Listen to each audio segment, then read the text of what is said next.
Pilleurs d'État, du goudron et des plumes, ses ouvrages, auteur, chasseur d'élus peu scrupuleux, ancien collaborateur de Manuel Valls, il est notre invité. Philippe Pascaud, bonjour et bienvenue. Bonjour. Yannick Jadot avec Benoît Hamon, François Bayrou aux côtés d'Emmanuel Macron, que vous inspirent ces alliances? Pour ce qui concerne Yannick, que je connais bien, ça me fait un petit peu penser à la chanson de Stromae, Formidable, vous savez. Mais c'est bizarre, il me semble que Stromae était un peu bourré quand il chante cette chanson-là. Donc c'est ce que ça m'inspire. Et puis pour Macron, Bayrou, c'est sympathique, mais pourquoi ils ne l'ont pas fait avant? Hier, je voyais M. Macron qui déclarait qu'il était contre le RSI. Mais pourquoi il ne l'a pas fait quand il était ministre de l'économie? Ce qui me fait beaucoup marrer, c'est que tous ces gens-là aujourd'hui sont dans le discours, mais ils ne sont pas dans les actes. Et malheureusement, le peuple n'y croit plus. Et aujourd'hui, est-ce que vous, personnellement, vous savez pour qui vous allez voter? Ah non, moi je sais ce que moi je vais faire. Je vais voter pour un petit candidat au premier tour.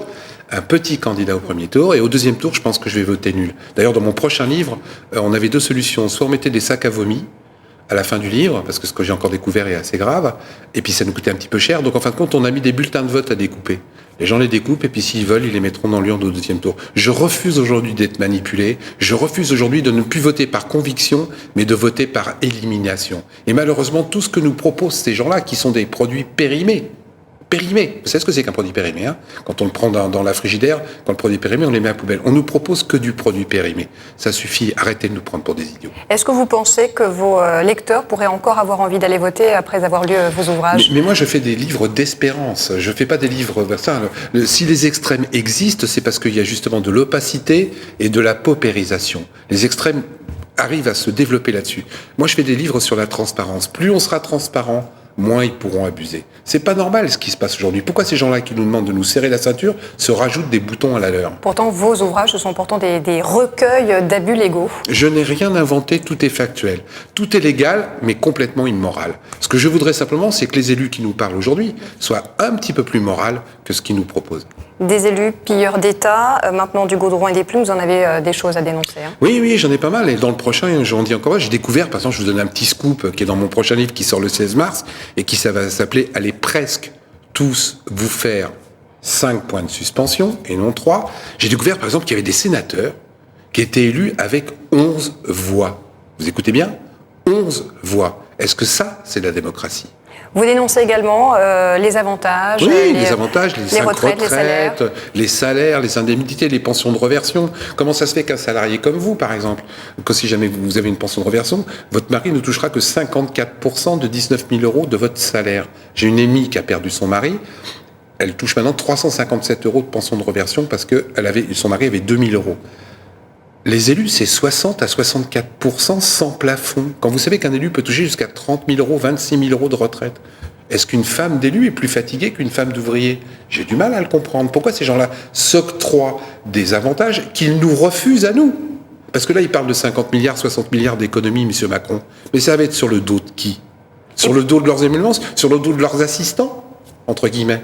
Non, ça va être sur le dos des salariés. Et ça suffit. Et plus on monte dans la pyramide, plus les élus s'en mettent plein les poches. C'est ce que vous dites. Moi, je dis pas que tous les élus sont pourris. Je veux dire, je connais plein d'élus de la base, mais plus on remonte, et vous en avez plein en Réunion, il y a un boni chez vous d'ailleurs en Réunion, qui sont d'ailleurs dans mes livres, hein, je vous conseille, je connais l'auteur, il y en a un paquet, qui plus on remonte en haut de la pyramide, et je ne fais pas un signe maçonnique, qu'on soit bien d'accord, plus ils s'en mettent dans les poches, plus ils cumulent. Même le cumul des mandats. En plus, ils nous proposent des belles lois. Vous avez 30 secondes? Vous savez qu'il y a un truc qui va passer au mois de mars 2017 sur le non-cumul des mandats. Super bonne loi. Je peux vous prouver par A plus B que cette loi est une arnaque. Donc, en mars 2017... Pourquoi une arnaque? Je vous explique. Vous qui êtes pourtant sensible au casier judiciaire vierge des élus. Je suis sensible, mais je suis l'instigateur de la loi. Donc pourquoi une arnaque? Parce qu'en mars 2017, donc, les élus vont rendre un mandat dans le cadre de la moralisation. Il est évident qu'ils vont rendre le mandat qui les arrange moins. On est d'accord? Mais donc ça va faire des mandats de libre. N'oubliez pas qu'on est les recordman des mandats des élus au monde. 618 794, à quelques milliers près, parce que même le ministère de l'Intérieur ne sait pas combien il y a d'élus communautaires. On paye des gens, mais on ne sait pas combien on en a. Donc ces mandats-là, qu'est-ce que je vais faire? Je vais les donner à un élu de droite ou à un élu de gauche. Mais ces gens-là, ils vont avoir qu'un seul mandat. Qu'est-ce qu'on va nous dire?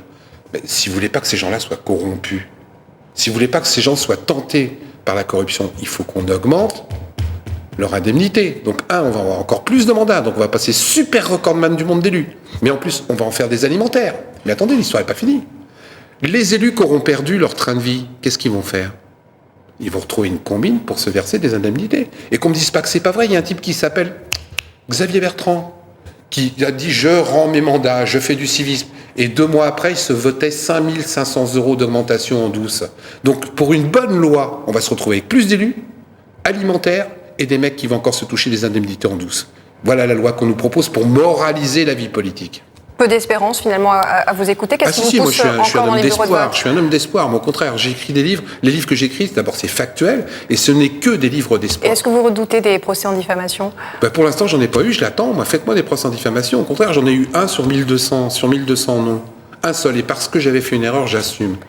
Je n'écris que du factuel, je n'écris que de la vérité. C'est vachement dur de faire de la diffamation quand vous écrivez de la vérité. Vous dites aujourd'hui de venir à La Réunion. Vous venez à La Réunion pour la première fois et vous dites bien connaître les élus réunionnais. Ah il y en a plein dans mes livres. J'ai pas les noms en tête là parce que je suis un peu fatigué par tout ce que j'ai fait depuis 2 jours. Vous pensez être bien renseigné. Habitants, mais je suis bien renseigné. Lisez dans mes livres, il y a plein d'élus de La Réunion qui s'en mettent plein les poches. J'en ai même allumé une il y a quelque temps qui s'appelle Madame Sandra Sinalé, je sais pas quoi, qui quelque part a réussi le tour de force alors qu'elle avait des problèmes sur ses comptes de campagne, a quand même validé son élection. J'ai pas compris, moi, de Paris, j'ai pas compris, parce que normalement, quand les comptes de campagne n'étaient pas bons, les gens étaient invalidés. Elle a réussi quand même à être validée. Je me dis quand même, il y a quelque chose qui se passe pas bien. Parce qu'il y a certains élus, ils font des bêtises, ça se passe bien, et il y en a d'autres, les petits en général. Eux, ils font la moindre petite virgule, on leur met 6 mois de prison sur le dos. Je comprends pas. On va rappeler quand même que vous avez été collaborateur de Manuel Maire Valls. adjoint. Ancien conseiller régional. Président de la formation professionnelle de la l'apprentissage, 25 ans de politique, donc je sais de quoi je parle et je vous sais n'avez pas aujourd'hui où le chercher. sentiment de cracher un peu dans la soupe? Pas du tout. Pas du tout, je ne crache pas dans la soupe. Moi, j'ai jamais mis les doigts dans la soupe et j'ai jamais mis les doigts dans la confiture. En 25 ans de politique, je me suis fait rembourser une seule fois une note de restaurant. Maintenant, si j'avais pas été de l'intérieur, je pourrais pas raconter tout ce que je raconte parce que je sais où aller chercher. Moi. Donc, c'est pas parce qu'on est à l'intérieur de quelque chose qu'on est obligé d'être pourri. Et pour conclure, votre discours ne risque-t-il pas de pousser les électeurs vers les extrêmes, histoire de tester? Pourquoi ça pousserait? Encore une fois, je le redis, la transparence, Histoire de ça tester. évite les abus. Plus on est transparent, moins il y aura d'abus. Merci Philippe Pasco. On va rappeler donc 2 séances dédicaces de vos livres aujourd'hui et demain, à Saint-Denis et à Saint-Pierre, puis une conférence également prévue demain matin à la salle Marie aux Places du Bois et cet après-midi à la librairie Autrement. Merci beaucoup Philippe C'est moi Pasco qui vous remercie. d'avoir été notre invité.